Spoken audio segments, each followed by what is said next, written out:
Welcome to the podcast number 2 of Interabled Dating. I'm Matt Nelson, and this is Victoria Mark. This evening we're going to talk about gaslighting. And we're going to talk about what it is and what it can do to basically just about anybody. And it's not necessarily a very good thing at all, either. So I'm going to give you the definition just in case you don't know. Gaslighting is a psychological manipulation technique that involves someone making someone doubt their own reality. It's often used to gain control over someone. That's right. And we are going to talk about how to avoid it as we go along this evening. And how it affects my life as somebody with a disability. That's right. And we will talk about how to stop it if we hear one person talking to another person in that manner, which is not okay. I agree completely. Absolutely. It is not okay if you see someone, we can talk about that right now, being treated poorly or in a way that you don't think is okay, safe, or they are being lit, I guess. I think everyone should stand up for the other person and just say, wait a minute, if you feel safe, if it's a safe scenario, that's, I think, very important to talk about too, because sometimes it's not safe. So just make sure you're safe and you can stand up for that person, or maybe give them tips to stand up for themselves. I think that's just as empowering, to empower them to stand up for themselves and just say, hey, I care about you. I want to make sure that you're safe. I just noticed these few things, and it might take a while for them to come around and see what you're talking about, but you'll get there. That's right. I hear people gaslighting other people just about all the time, and it's just not a cool thing to hear. It's not. And especially if you have somebody that you're with that has a disability. Yeah, it's a scary thing, and it happened to me recently. Matt was with me. Basically, I went to a new doctor for the very first time, and my story basically is that I don't have a pituitary. In the place of the pituitary is a tumor, a non-cancerous tumor, which was found by a family friend that we trust. And when we went to this doctor a month ago or so, he said, absolutely not, that's not possible. I don't know where you heard that, but that's not true. And I'm like, whoa, wait a minute. First of all, you just met me. How can you say that's not true? Just because you've never heard of it or never have experienced it, that doesn't mean it's not true. So that was pretty scary. And for a second, I was like, wait a minute, is it true? Like, he made me believe that maybe that wasn't the truth.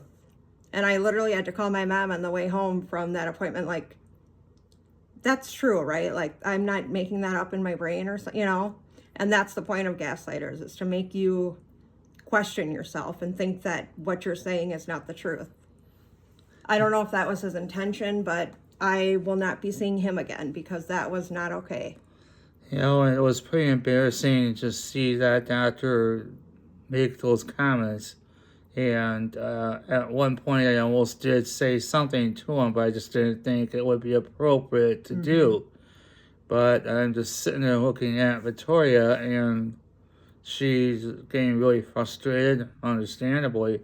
And I'm sitting here listening to this guy who's probably in his 60s and doesn't know a thing about the pituitary gland, which obviously... Well, it doesn't know a thing about me, more importantly. And that's where it's like, I understand you've been doing this for a long time, but maybe there's a rare which my illness is rare. It's very rare. Yeah. I think they said, like, not very many people have it. So it makes sense that you would have never heard of it. But in fact, my doctor ended up going to Mayo Clinic in Boston, I believe, to learn about my illness and learn about my disease. So it's just frustrating, Yeah, and I was just sitting in his office and trying to think of what to say to him. Mm-hmm. But we were in shock, I think. Yeah, we were. Like, is this real life? Yeah, and you would think that most doctors, and not all doctors, would at least know something about this illness, but they don't necessarily know. No, and it's okay if nobody knows everything. Maybe he should have just said, your case is too complex for me. Maybe find somebody within that specialty, or I don't know, but that was very frustrating. I cried on the way home. I was just like, don't tell me about my own body. Exactly. Exactly. At one point, I was even starting to question what I was questioning as well. But ever since we've been together for the last now just over 6 months, from hearing from her and other doctors that we've met along the way, I knew it was true that she has that tumor. Yeah, and that's the thing. That's the thing about gaslighting, is they make you believe what they're saying is true. And that is so frustrating. I have this from Instagram. I found this. It says, gaslighting feels like I never said that. You are so dramatic. You are overreacting again. You're acting insane. It's your own fault you feel that way. You are making stuff up. That's important. You sound crazy. You need help. I wasn't making that up. No. That's my experience, my true life experience. And for him to deny that, I'm like, okay, we're not coming back here. So no, we won't be back. We won't be back. But if there are any doctors out there watching us right now, or any professors in the medical college arena, I would very highly recommend putting in a chapter on gaslighting, because I'll bet you any money right now that there are doctors that do not even know what gaslighting is. Right. And maybe he didn't mean to do that. Maybe he didn't realize what he was doing.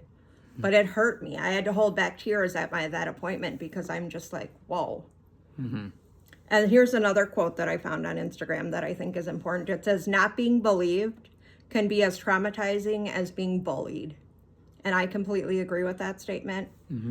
It's the same thing, in my opinion. Yeah, if we can, maybe we'll try putting some of these up on the podcast screen. Or we'll post them on our Instagram too, so that we'll share them so you can see them. That's true.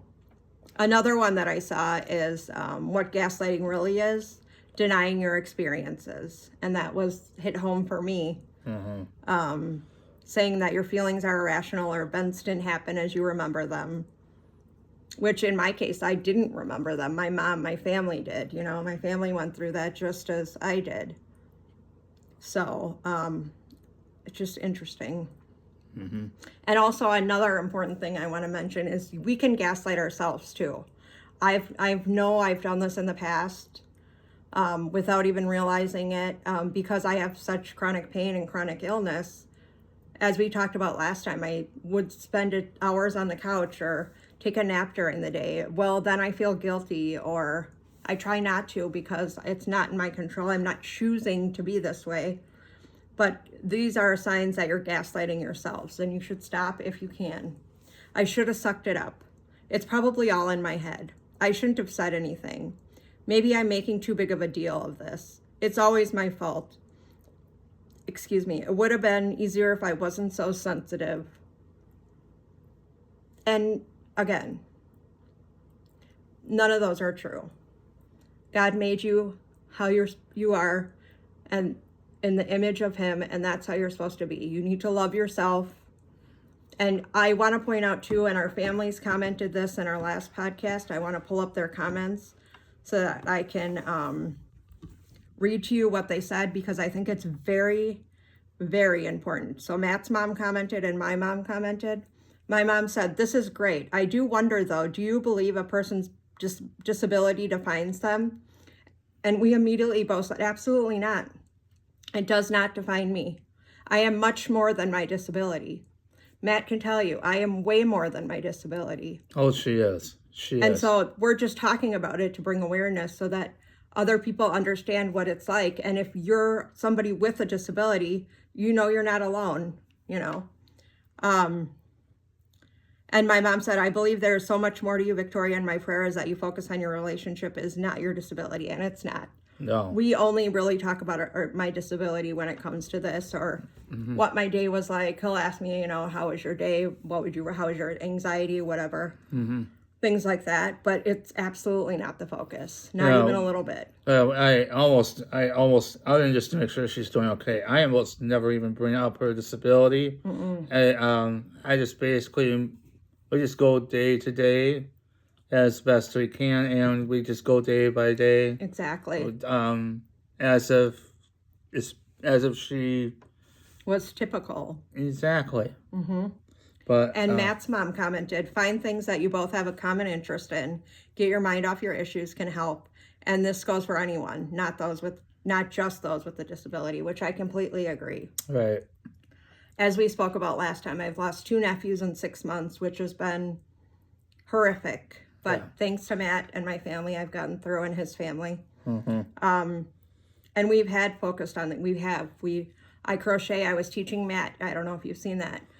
We are doing this but we make funny videos all the time, trying different foods and different things. And so we really don't focus on my disability at all. And we do, like today we went out to dinner and we went to Michael's to get some yarn, which do I need more? No, but it's fun. Sorry, and Matt. Yeah, well, there is a reason why we had to go to Michael's anyway and get yarn. And eventually, you guys are going to be really shocked, and you'll see the reason why we got more yarn. Yeah. Now, I did buy one on clearance. That's to make a beanie. That was a want, not a need. It was on clearance, though, for $5. How could I not? Yeah. But anyways, I did want to talk about a few other things I saw on Instagram. One that I think is very important, and I know I need to do this more, is it says, fall in love with your life. Wake up early, which who wants to do that? But I get it. Yeah. Buy your favorite coffee. Go for walks, which is what I've been doing during the day when I'm home alone. Just to get my mind off things, just to get fresh air. Eat good food. Wear what makes you feel confident, and listen to your favorite music. Purposefully create these small moments that will make you fall in love with your life. I think that's absolutely important to do. And I think we all could do a better job at doing that, for sure. And another thing there's several things that we talked about beforehand, but another side effects, it says, of being gaslit, constant self-doubt, thinking, did that really happen the way I thought it did? Or did I hear that correctly? Or you got to trust yourself, go with your gut. Confusion about reality, low self-esteem, that's a big one. Increased anxiety, trouble making decisions, feeling isolated, frequent apologizing, that's me. So I need to not do that as much. But trust issues and emotional exhaustion, those are all signs that, you're being gaslit or you're gaslighting yourself. So I think it's just trust yourself. God made you the way you're supposed to be. You are loved. We love you. Nobody else loves you. We love you. Yeah. And another one about stop gaslighting yourself, which we both need to work. Everybody needs to work on that, in my opinion, because I'm always like, I'm too sensitive. If I get upset at something, no, I'm allowed to feel the way I feel, and I'm allowed to be upset when somebody hurts my feelings or whatever, But it says, maybe it's all in your head. No, your experiences are real and valid. I shouldn't feel this way. It is sticking with me. It must be a trigger. Where do I need to heal? So this is what you're saying instead.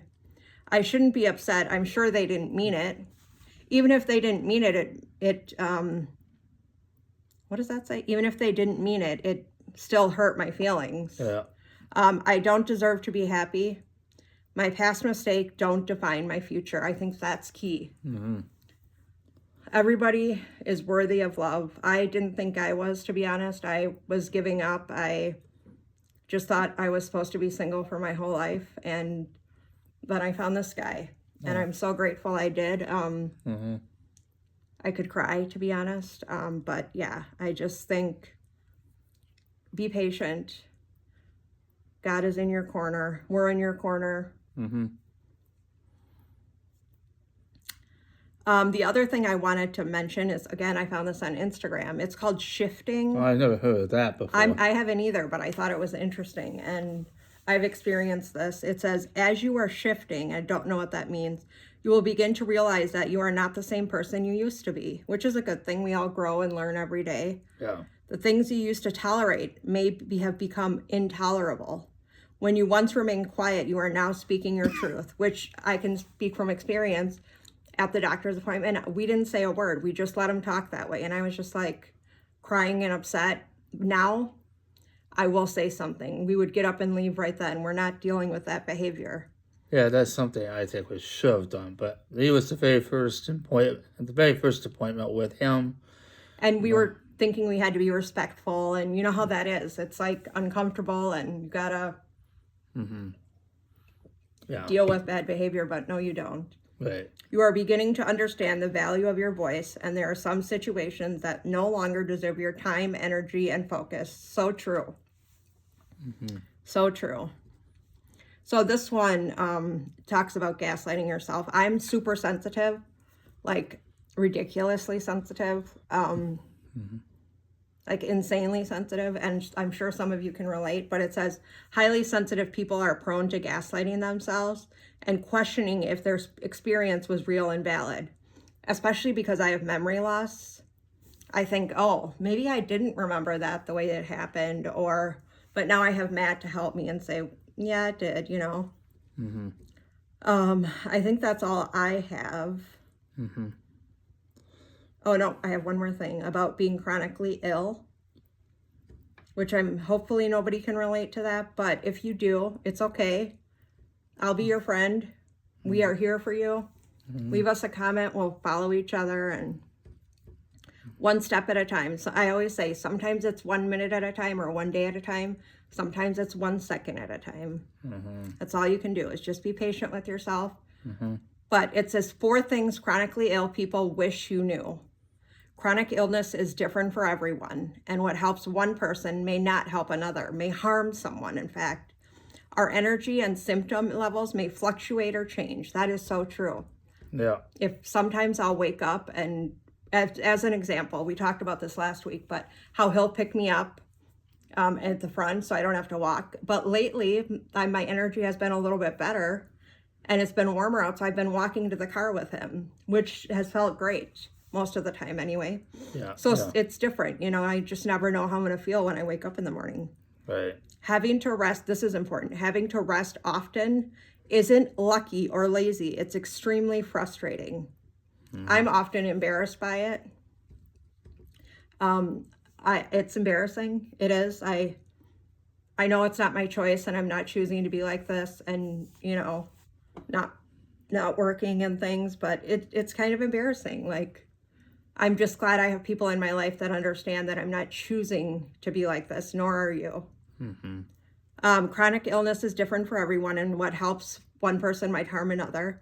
So chronic illness is very diverse, and it's unlucky that 2 chronically ill people will have the same exact experience and symptoms, even if they have the same condition.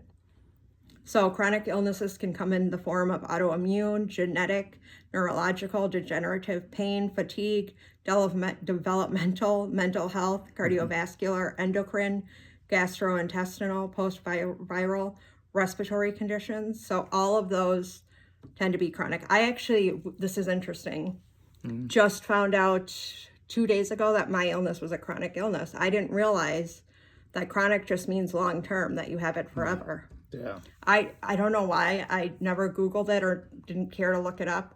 I thought chronic was like more than one, which I technically do have, but I think the most important thing for you to remember or you to think about is just be patient, be kind with yourself, And if your partner or somebody in your life doesn't understand, maybe show them this podcast. That will help them understand a little bit more. Mm-hmm. But we really appreciate you guys, all your support, my family, your family, all of our friends. It's been amazing. We felt so loved throughout this process of filming and posting podcasts and videos. Mm-hmm. If you're interested in checking out our other videos, we are on TikTok, Instagram, and YouTube. Mm-hmm. So definitely check us out there. Mm-hmm. We will look forward to you following us, and we will follow you back. We really appreciate you. Do you have anything else to add? Yeah, I just wanted to add that, if you are dating with if you're dating somebody and you guys are not living in the same house, and you don't hear from him or her for quite a long time, it may be that the person that you're with is not feeling well. They don't feel well enough to text or call you back, or even email. And I have had, and her friends say they just didn't have the time or really the energy, and weren't feeling well enough to go ahead and respond to you. So just give them time, and they'll respond back to you as time goes on. Well, we live together. We've been together for 6 months, and it's going well. Very well, very well. And but I am so grateful for Matt. He actually saved my life too. He always says I saved his life, but he saved my life too. I don't know if we've shared this story, but kind of a long story short, I was really sick one day, and I don't even remember what my symptoms were. Do you remember? Well, it was it's a little bit of a TMI, but this is something that you guys really want to keep an eye on. And we're talking about symptoms of a bladder infection. That's all it was, just a bladder infection, urinary tract infection. Yep, and she had taken family members to school, and when she got back to her mom's house, she told me she wasn't feeling well. And my mom was in the hospital at that time as well, I want to point out. She wasn't home. Yep, and she wanted to rest in the car, and even though I was elsewhere and I couldn't drive down, otherwise I would have been down there real quick. She was going to rest in her car, and I said, nope, I want you in the house, and I want to hear that door lock, because it'll say the front door's locked. And as the day went on, I talked with her, but then we were supposed to FaceTime each other, and it didn't happen. And the next morning, her sister and I talked, and little did we know, and we both decided that we needed to call 911. Yeah, it ended up being 911, and I was in the hospital for 5 days. 5 days. 5 days. And at the Very same scary. time, at the same time, I'm still recovering from His major heart surgery. Yeah, I'm still recovering from it. So it's been a very traumatic 6 months, but we've made it through together. We're so grateful that we have each other. I think I say this all the time, but sometimes I think that's the only reason I made it through. Because this has just been a nightmare. But by the grace of God, we're still here, and we're still doing okay. We'll get through it. One day at a time, sometimes 1 second at a time, like I said. Yeah. It's not fun. No. It's not been the best 6 months, but it hasn't been the worst. I'm just grateful. It's been God has our back, and it's been a learning experience, and exactly. It has brought us closer to each other way more than we could ever imagine. And but you gotta learn to listen to your body, and you need to basically just work with your partner. And that's important, to listen to your body, because I know myself, I will say, oh no, I'm fine. I don't need to rest. Oh no, it's okay. It's okay. No, you need to rest. Your body is telling you to rest. You need to listen to it, Yeah, I think that in a way is a form of gaslight when you're just going ahead and Absolutely. yeah, that is a Absolutely. yeah, and oh, just gotta watch what you're saying and be careful what you say to your partner. Mm-hmm. I know I'm guilty of some of it, but not as often as some people Absolutely. have been. Oh, here comes Sammy. He wants to say hello, Oh, everyone. well, sort Sammy, of, say hi. but he tries to jump on the table as well. Naughty, naughty. He wanted to be a part of the podcast. Yeah, but we don't let cats walk on the table. No. But we wanted to just very quickly close with if you have any questions about gaslighting, Or any questions in general. we would be more than happy to give you more information as time goes by. But the next podcast, we don't know what we'll be talking about. So if you have any suggestions on what you want us to talk about or topics that you're interested in that you want us to do research about and talk to you about, we will definitely do that. Otherwise, we will be working on our next podcast and it will hopefully be up in a week. That's right. All right. Well, thanks so much for watching. We really, really appreciate you and love you all very much. Yeah. We're so grateful for you. Thanks for supporting us through this journey. And we will see you soon. All right. Bye. Bye-bye.